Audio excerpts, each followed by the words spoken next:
What's up, everyone? Today we have a very special guest. We're talking to Dan, the $1 million man, McGill. Dan is an Amazon FBA seller. He's exited two of his best businesses, and today's going to be sharing with us how he was able to achieve two exits by the age of 26. So super impressive, Dan. Happy to have you. I'm looking forward to chatting with you and learning from you. So let's dive in. First of all, how did you even come across Amazon? Um, Thanks for the intro, man. Appreciate it. Um, let's see. So I think the first time I heard about Amazon FBA was probably from like some YouTube people. Like there was a lot of people on YouTube who were like, "Oh, you can design a product, you can launch it on Amazon, you just have to ship it into their warehouses." And that got me interested, but I was always like confused on like, okay, how do we get the factory to like ship it on a boat to the US and get it into Amazon's warehouses? Like, how do we do the barcodes? How do we do the shipping labels? And so I was like, I really want to try this, but I'm just scared that I'm going to spend all this money on inventory and then I'm going to like screw up the shipment, or it's not going to get imported properly, or it's going to get lost. So I was like scared to get started just because of the shipping, because I'd never sea shipped anything before. Like everything was like airship, um, you know.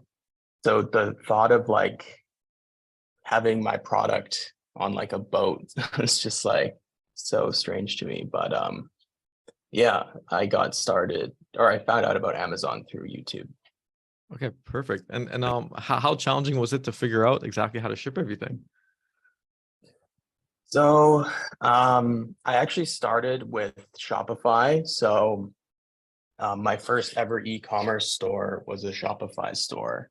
And I basically just bought the product from the factory, airshipped it to my parents' house, and would just ship that product to each customer individually. And so I got into Amazon FBA because I met someone who was doing it at the time. And I basically like any question I had, I would just ask him, like, hey, what's this shipping label? Is this right? Like all these questions, I would just ask him. And what was the first product that you were selling on Shopify?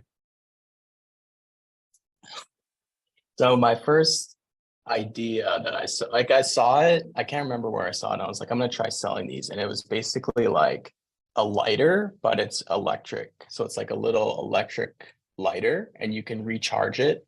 And you basically press a button and like you can like light a candle or light a cigarette with like this electric lighter. So I tried to sell those. I think I sold like 30 of those products. And then I was like, hey, this isn't like the margin's not good enough. I'm buying these things for like $5. I'm selling them for like, 30 bucks, but like there's not enough traffic to make it like worthwhile. So then I was like, hey, I'm already selling lighters. Like, what's another product that's like sort of related to that I could do? And I came across these like smoking pipes that were made out of gemstones. So that was crazy because I bought that product for like $10 a unit from the factory, and I was selling them on the Shopify store for like $120. So it's like crazy markup.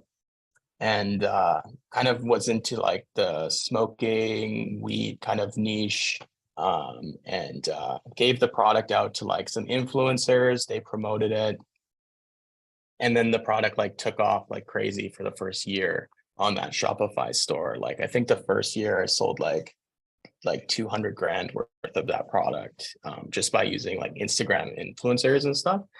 Um, but yeah, that was kind of the Shopify store.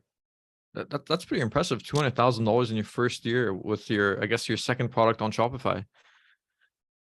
Yeah, but it was kind of a fad. Like I would give the product to the influencers and then I got it promoted on meme pages. And it was like the 200K was probably like it was like the revenue. So like I'd have to pay these like big meme pages like $1,000 for like one post, and then it would sell out. That was the other thing. Like I would like pay a big person to promote it, and then it would sell out, and then I'd have to wait for like the new stock to come in, and that kind of just like repeated for a little bit. But it was pretty much a fad. Like after the first year, people started like copying the product on Etsy.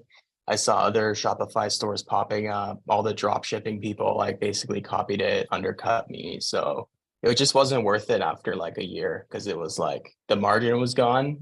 I used to sell it for like $100 per pipe, and now they're getting sold for like $30. So it's like, margin's not there anymore. But Is that how you got the money to start off your Amazon business? yeah, pretty much. The money from that Shopify store I used to buy my first batch of inventory for Amazon. So my first batch of Amazon inventory was around like $5,000, something like that. And the product was like weed baggies. So like little packaging bags for weed. So like the difference between a normal Ziploc bag and a weed baggie is like the weed baggie is more smell proof and like thicker, so it like keeps it fresh for longer. That was like my first Amazon product.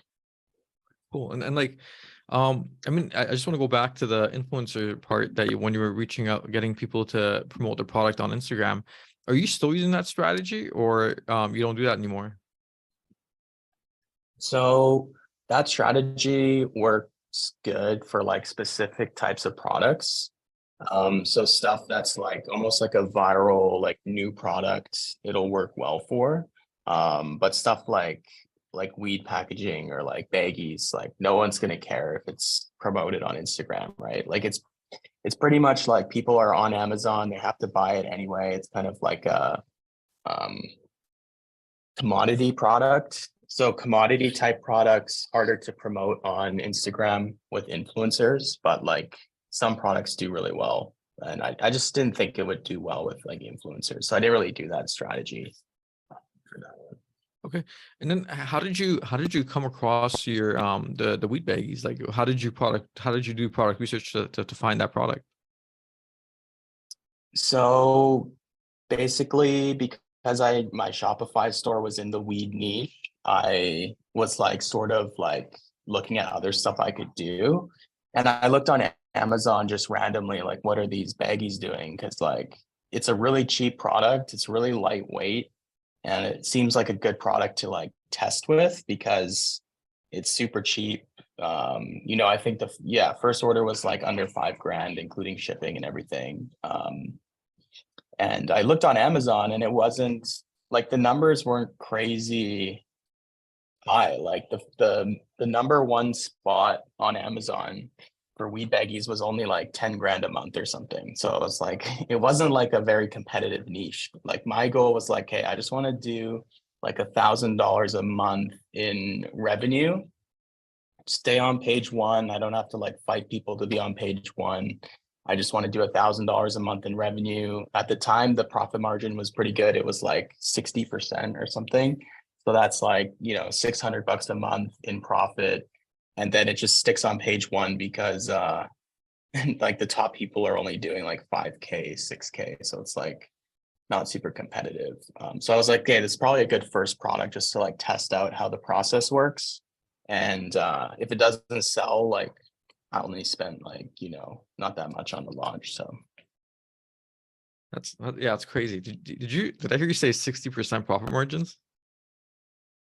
yeah, it was crazy because like, yeah, that's like pretty unheard of, right? For Amazon. But in some of these like less competitive niches where there's like not that many people, like, the top people are only doing like 3K a month, 4K a month, maybe 7K a month, like lower revenue stuff, you can get away with like way better profit margins because there's not as much competition. And yeah, it's like because the more competition there is, generally like the more people are like undercutting each other. But if there's not new people entering the niche, then you can like usually get away with like higher profit margins. So that was the case for me at least.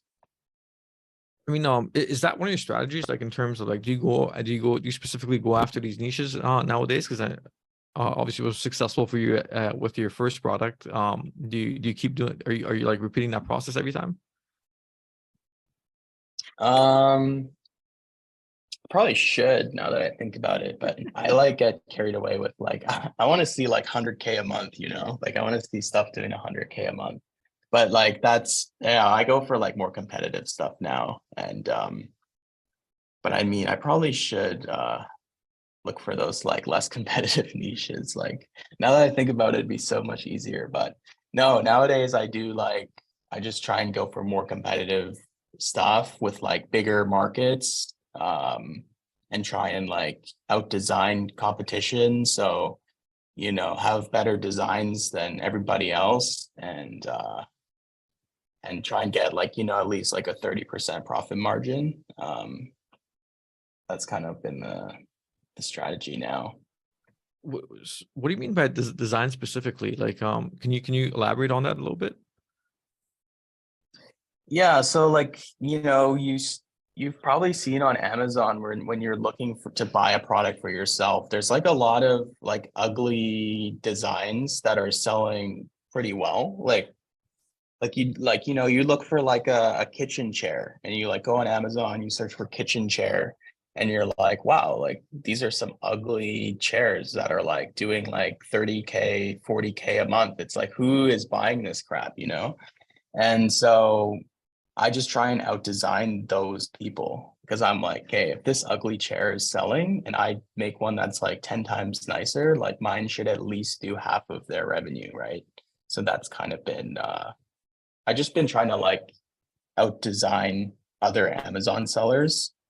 Because I think a lot of Amazon sellers too are just very like data focused. They're like, you know, if the numbers make sense, if the profit margin makes sense, if the BSR is this, but then, you know, you could get all the numbers right and just design a crappy looking product and you're still screwed. So like my approach has just been like design focused, try and like out design the competition. And you know, if I wouldn't personally buy it, then I'm probably not going to launch it. Like it has to be something that I think looks really good. Okay, yeah, I mean, I totally get it because yeah, I mean, like I mean, there's a lot of products on Amazon that don't, that aren't that good looking of products. So like, what's your process when you're launching, a design product? Because like obviously it's not.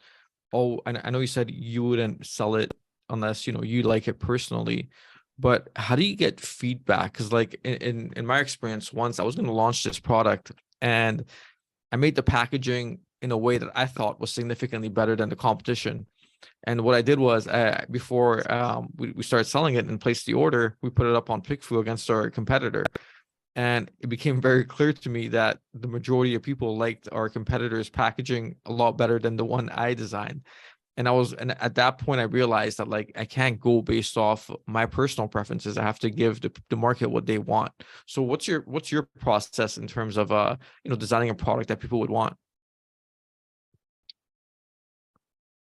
So I used to be a big promoter of like PickFu and like polling and stuff, but um, I saw someone like posted like, oh, like the reason like sometimes you can get misled with PickFu because the people voting on PickFu are basically just trying to get paid per vote. Like I think they get paid like 50 cents every time they vote on a product or something. Sorry.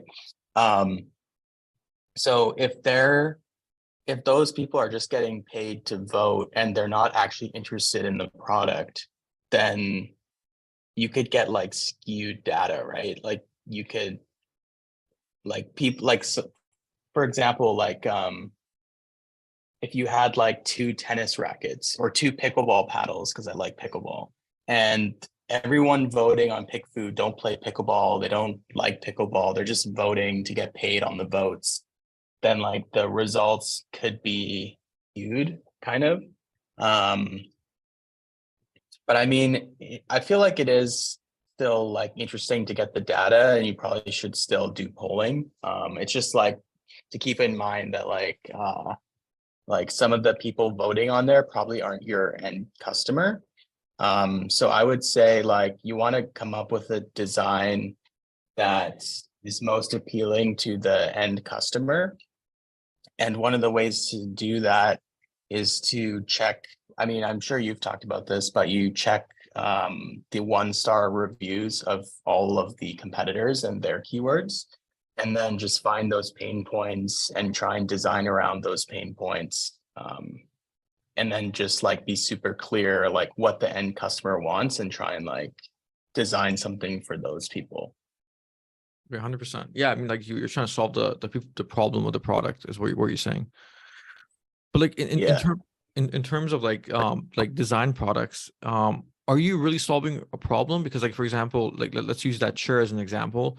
You know, I mean, a chair is a chair. You sit on it, as long as it's comfortable, usually it's good, right? But I mean, if it doesn't look like visually appealing, how do you make that design in a way that, you know, you can get a piece of that market share? Like, how do you come up with the design like to make it appealing to people, so you know, they choose yours over the competitors? Are you like, because I know you said that people get paid for it, so it might not be 100% accurate. So how do you, you know, before you go placing that big order, how do you build up your confidence to be confident enough to place that big order? Like what do you do?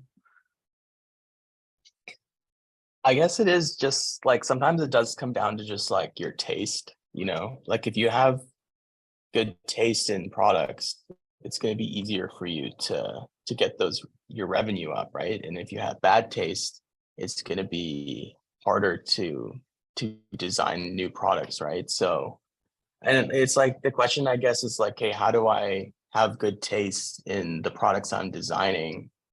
And you could look at like, you know, high-end companies. So like furniture, for example, like you could look at high-end furniture companies, like the top high-end furniture companies, and just like subscribe to their newsletter. Just see like every month, what are they designing? Like what are they working on? What are they pushing? What are they promoting? What are they doing sales on? And you can see like what the high end companies are doing, and then that can influence your design taste for what you're doing on Amazon, right? So yeah, I guess that's a sort of an answer for that. Okay, got it. So like when you see these companies doing sales on a product, is that a negative because like they're trying to get rid of it, or or you just want to see like what the new stuff is? What signals does that give you when you see like a product that's on sale? Or Yeah, like if it's a high end furniture company and like stuff's on sale, like that's probably a loser loser product. So they're trying to clear it out, right? Whereas if it's like sold out and there's a wait list or something on their website, then you know, okay, that's probably a good seller. Um, and I'm not saying like just go and like rip off like high end companies, but like just kind of like get an idea for like the direction they're moving in with like their design, and then like try and incorporate that in your products, I would say. interesting, super interesting. Yeah, this is super valuable stuff. I appreciate you sharing all this.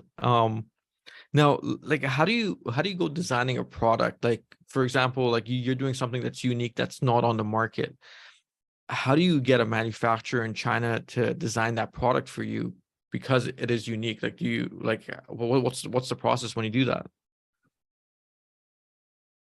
Um, so it's good to like ask them like what materials they can make it out of, and then just see like the material options, because like a lot of times factories will recommend like the cheapest way to make a product, and like if you have different options for materials that they can use, that can like really improve how the product looks. So an example would be like if you're designing a something made out of wood, like a lot of factories now they use like MDF or like engineered wood, which is like particle board basically. It's like what IKEA furniture is made out of. And if you just ask them like, hey, can you make this out of like walnut or something, like a more expensive wood, then like it'll make your product just look so much better and high quality.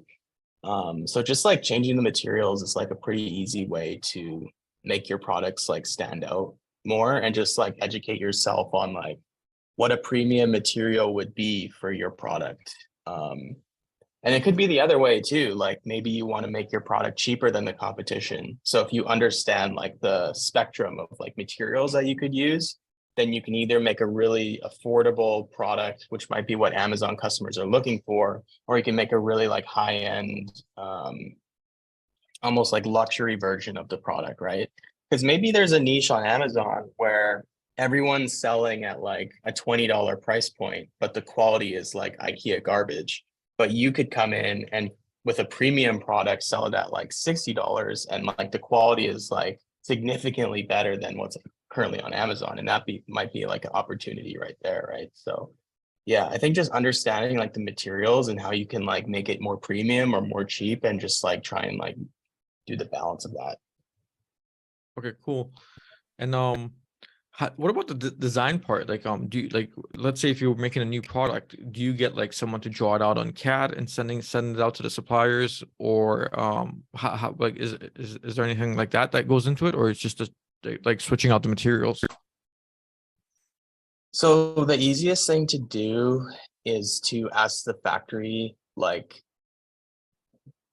the different options for that product design. Like they can change out so like for example, if you're designing a table, they can change out the table legs from metal legs to wooden legs. You can do like round legs, square legs, like there's all these different options.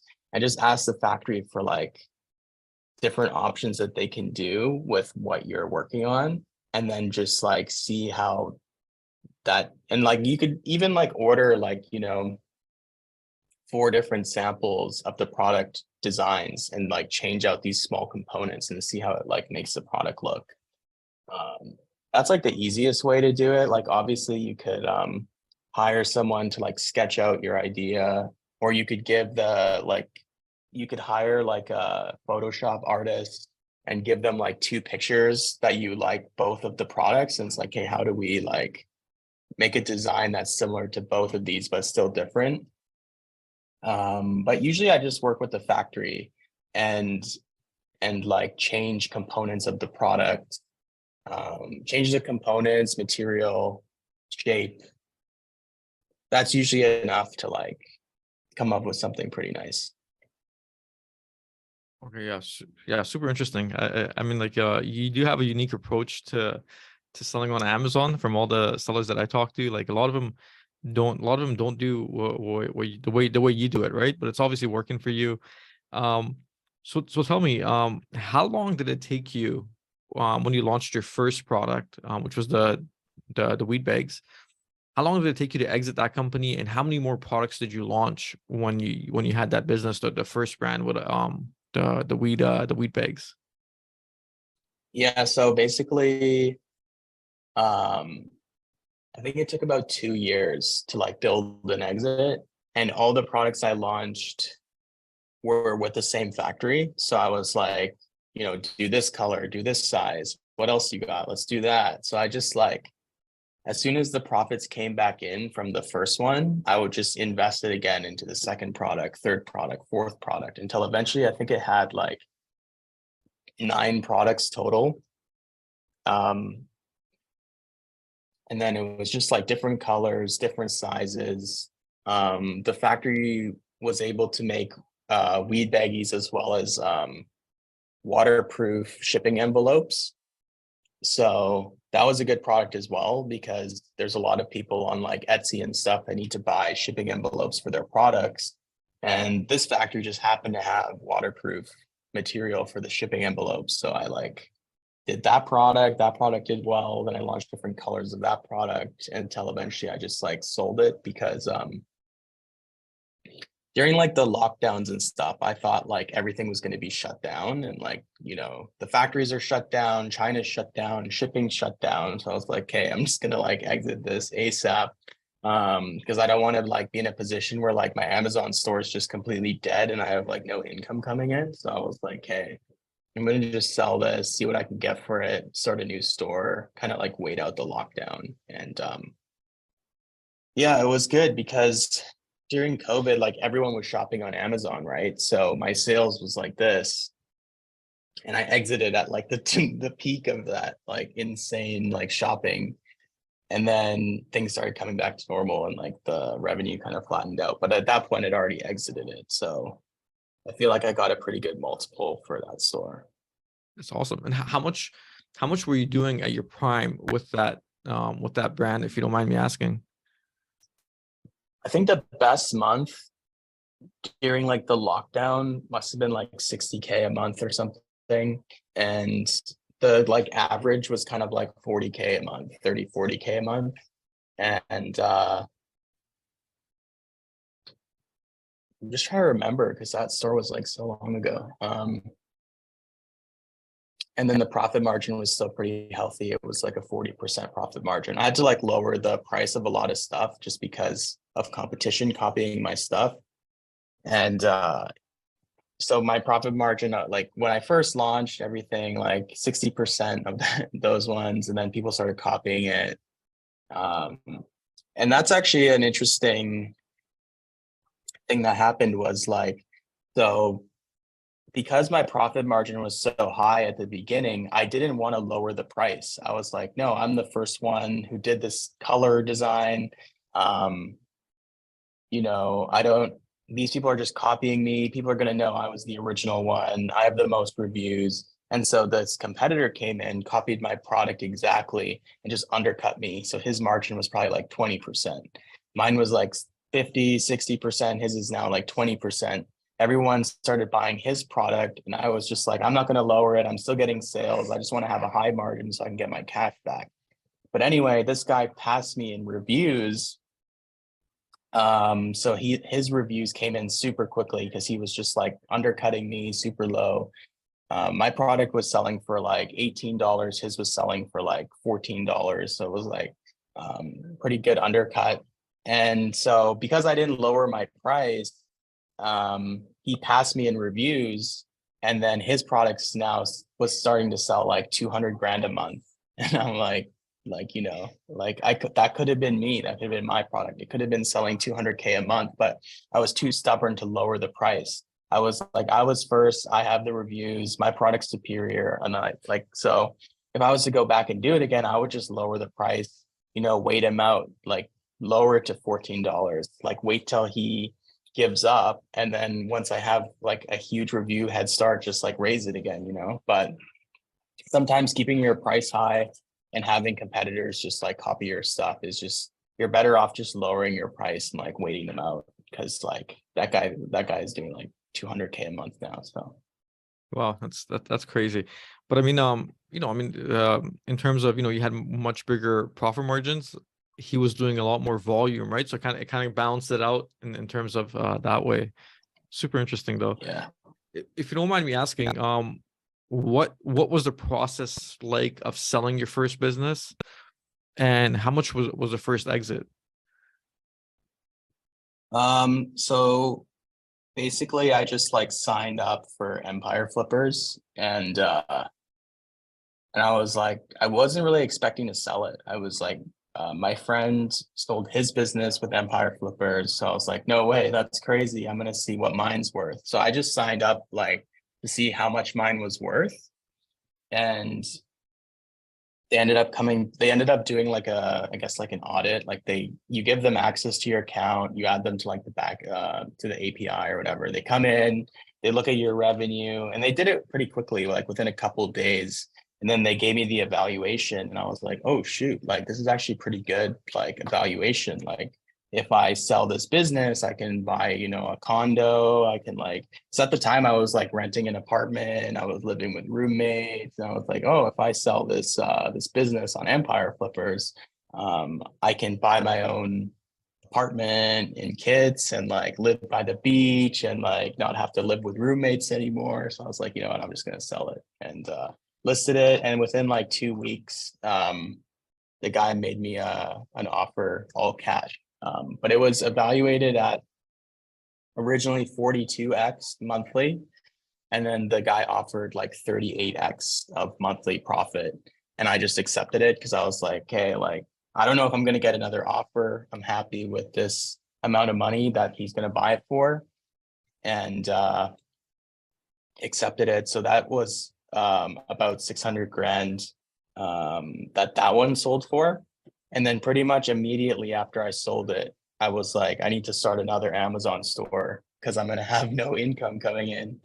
So I started the next store and invested probably like 100K into that new store, which I later sold as well. So just like sell and start a new store has been kind of the game plan.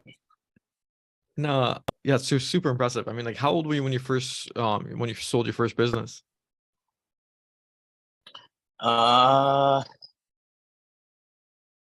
24.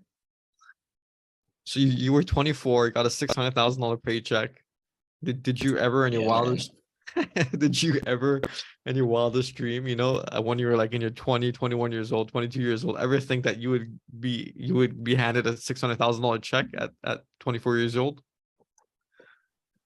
Um, no, I didn't. No, probably not, man.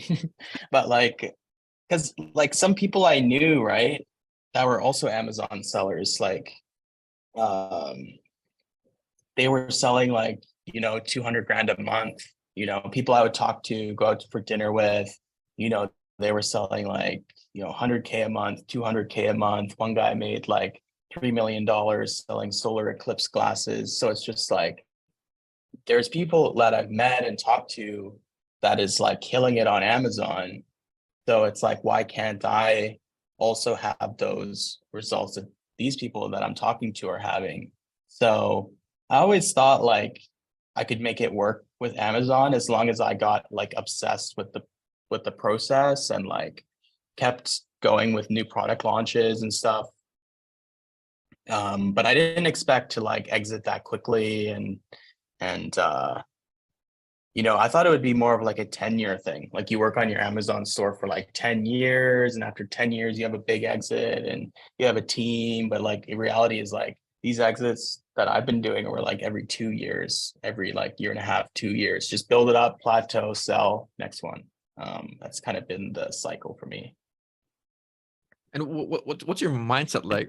Like, because like you said you had people around you that were doing these crazy numbers, and you seem like you said you were pretty confident that you'd be able to do it too. Were you like, are you a positive person? Did you approach it with that mindset of I can do this? Or yeah, tell me about your mindset when you went into Amazon. Yeah, it was just like as long as I put in the work and like be super detail orientated, like my products that I'm doing should do well. Like I don't know if they're going to hit 200K a month, but they should at least hit like 5K a month or 10K a month. Like I feel like as long as you're super detail orientated, it's pretty hard to like not make money on Amazon. Like if you've looked at all the numbers, you've done your calculations for your profit margin, you've negotiated with the factory, um, you've put in the time to like test samples, the samples are good, you've ordered competitors' products, you see that they're not so good. Like if you just like super detailed, like focus on that, like it's pretty like hard not to make money, I think. Wh- Some money. What's the minimum profit margin or ROI you would need to see to launch a product? So, I mean, some products like if I'm working with a factory, right? Like, and I just want to add more SKUs. Like, I ask my factory, like, what else you got? Maybe they send me some other products, and those products only have a 20% profit margin. I'd probably still launch them just because I know that they're going to be good because I've already worked with that factory. Um, and so like if I'm just expanding my product line, I'm okay with a 20% profit margin. Whereas if I'm looking for a completely new product and a new product line, I want to see at least probably like 40% profit margin. Um, so it just depends. Like if you're just trying to get your revenue up, expand, you already work with the factory, it's super easy to launch this next product because they already have it, then like 20% is okay. If you're doing a new product line, I would say like at least 40%. The rule of thumb has been 30%, but I mean, the higher your profit margin is, like the more like padding you have to like market and like and stuff like that. So it's better to just try and get the highest profit margin possible. Yeah, 100%. And what's your sourcing process like? Do you like how many suppliers do you reach out to, or do you use a sourcing agent? And then also how do you negotiate? Like how hard do you push when you're negotiating? So before I would like do all the sourcing myself, and now I'm kind of working with two sourcing agents. So that helps because they can like my one sourcing agent, like she can find factories that aren't even on Alibaba. So like there's a lot of like really good quality factories that for whatever reason they're not on Alibaba. And so their products are like way cheaper than what you would find on Alibaba. So she's kind of helped me find those kind of like hidden factories. And then my process is just like test samples, um, get a read on like how they communicate. Because sometimes they're just so bad at communicating. And like those factories, you're probably best off just like going to another option. So I'm just kind of gauging like how are they responding? How fast do they respond? Do they understand what I'm saying? How professional? Um, like how good are the samples? And then once I've seen like all that and I've seen the sample, then I'll be like trying to negotiate a little bit on price. But yeah, I think some factories you have to negotiate with more, and then some factories just give you like a fair price pretty soon. So it's sometimes you just have to like, I mean, you can like I always try and negotiate. I'm always like, hey, can you do this price? They'll be like, no. And then I'll like be like, I'll wait a little bit, like, hey, how about this price? They'll be like, no. And then I'll come up, I'll say like, you know, we're a big company. We've sold the like millions of dollars on Amazon. We really want to work with you. Let's make this price work. And if they still say no, then they're probably like, you know, giving you a fair price. Like this one factory I'm talking to now, I'm like, hey, this price is really high. Like I want to do this price. You know, can you hit this price? And like I you know waited a week. I've like sent him this whole thing about how we're a big company and how we're going to be a long-term partner and everything. And he still is like, hey, we can do this price, but I have to change the materials in this way. And I'm like, okay, let's try changing the materials. Send me a sample and we'll see if that's good enough. But the fact that he's like, just like after like a couple weeks of me trying to negotiate with him being like, oh, we can do this price if I change this material to this thickness and stuff. So just like, I mean, most factories can hit your target price if they just have to like change the material. And then you should test samples of like the different materials. So that's kind of been my negotiating process. And do you negotiate after you receive the sample or prior to ordering samples? I mean, there's arguments for both, right? Like I think after receiving the sample, because like you could spend like, you know, a lot of effort and like time crafting up like the responses for the negotiation. And then you get a sample and it's like garbage. So it's like at this point, I just like order samples from as many factories as possible. And then the top three samples, I'll start negotiating like hard on those ones. Whereas like some people, I guess it depends too on like your budget, right? Like if you're on a tight budget, you should probably negotiate before the samples but for me, I like to just order like, you know, 15 samples from 15 factories. The top three I'll negotiate hard on and then go from there.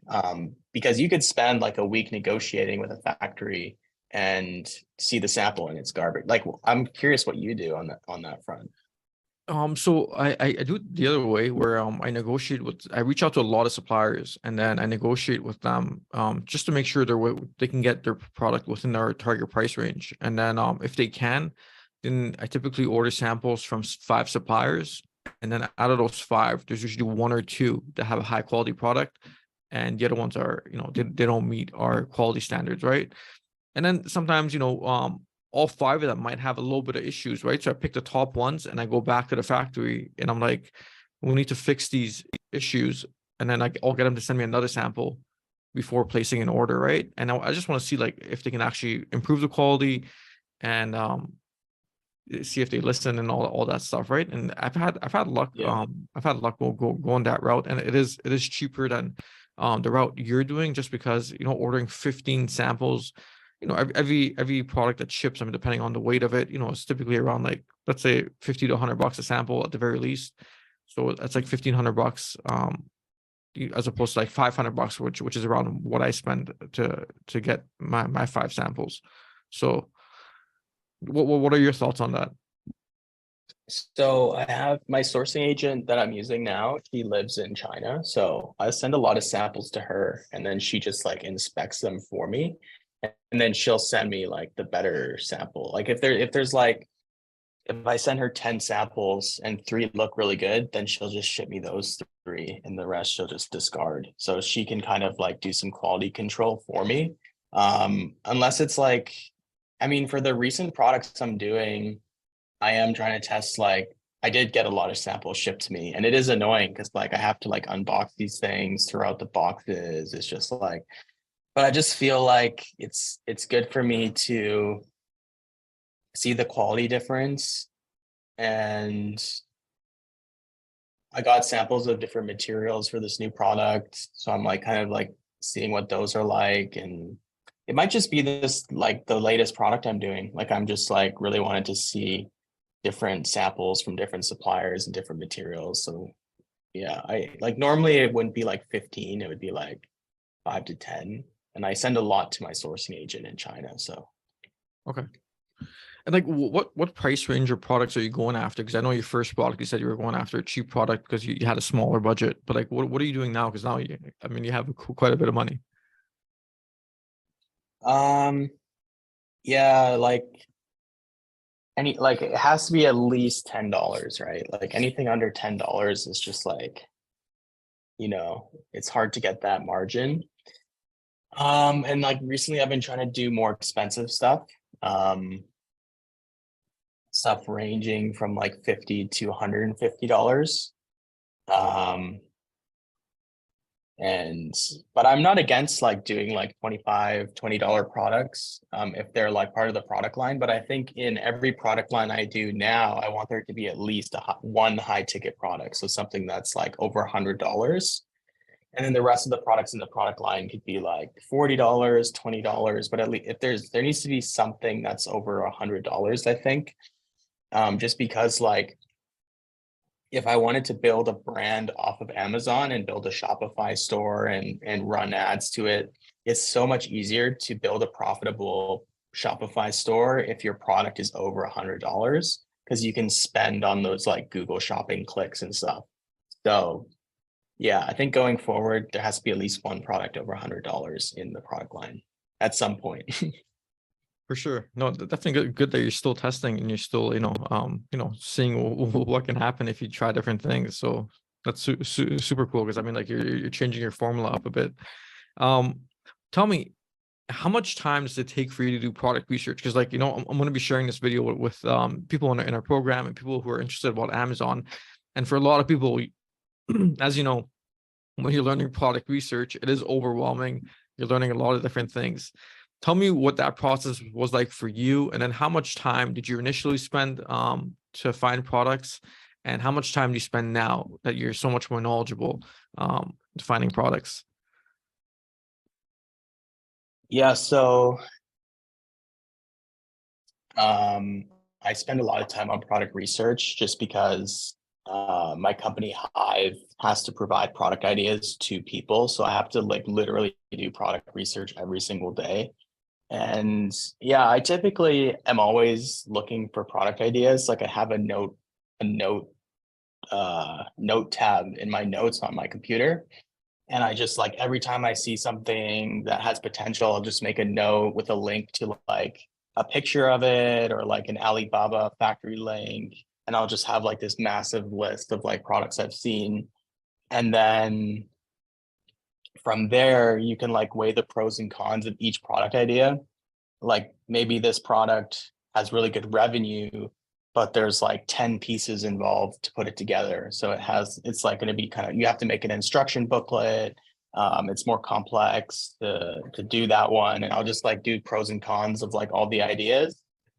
And then that kind of helps narrow down the product. Because these days, like I'm looking for stuff that is more simple. Like I want products that's like almost like foolproof. Like it can't break. There's like one piece or there's like one thing, like just easy foolproof products. Cause yeah, like the more complex it is, the more opportunity there is for the customer to get frustrated and leave a 1-star review. So I'm looking for like simple stuff, buy your ticket, which sounds like easier than it is, but yeah. And what are some of the things you look for? Like, what are the requirements when you're doing product research? Like what do you look at? Like sales depth, reviews. Obviously now you're looking for more expensive products. Do you do data dive? What are the software tools you use? Tell me a little bit more about that.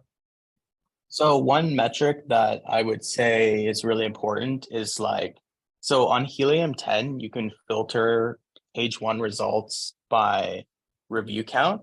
So for the main keyword, I would filter it by lowest reviews first. So you can see how much revenue the lowest reviewed products are doing. So if there's a product for your main keyword that only has 10 reviews, but it's selling like 50K a month, then you know that's like a pretty sweet opportunity. Whereas like if all the products on page 1 only have like a couple reviews, then and they're not really selling, then you know like you have to have a lot of reviews to do well in that niche.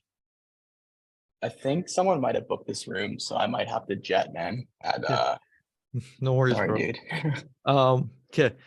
Okay, thanks, Dan. I mean, I really appreciate you. You gave us really good advice, and yeah, I mean, I'd love to connect with you after this too, and talk a little more. Yeah, thanks, man. It's been awesome doing this. I don't do a lot of interviews, but like it's always a good time doing interviews. So I appreciate you like scheduling it. Your follow-up on your scheduling is insane. I got like 10 text messages. So I'm like, damn, this guy's on it for the scheduling. I gotta like, what software are you using? Is it It's like Calendly or something? Yeah, it's Calendly, and then I have a couple extra settings checked off, so you get all those Nice. extra text messages. Yeah, no, that's good stuff. I gotta get on that, man. And no, just before we go, I know can you share how much you exited your second business for? I know you sold your first business at 24 for I think you said 600K, and what was the next one? It was about 750 in Canadian. So it's I had to convert it over. And then there's like inventory, like they bought the inventory. So yeah, about like 750 Canadian. So I still haven't been able to get an exit over $1 million. So hopefully the next one will be over $1 million, but I'm happy with those two. And yeah. Absolutely, bro. I mean, that's awesome. I mean, you inspire me. I'm sure you're gonna be inspiring a lot of people that watch this video. So, yeah, thank you for taking the time out of your day to do this for us and give us all this advice, right? So,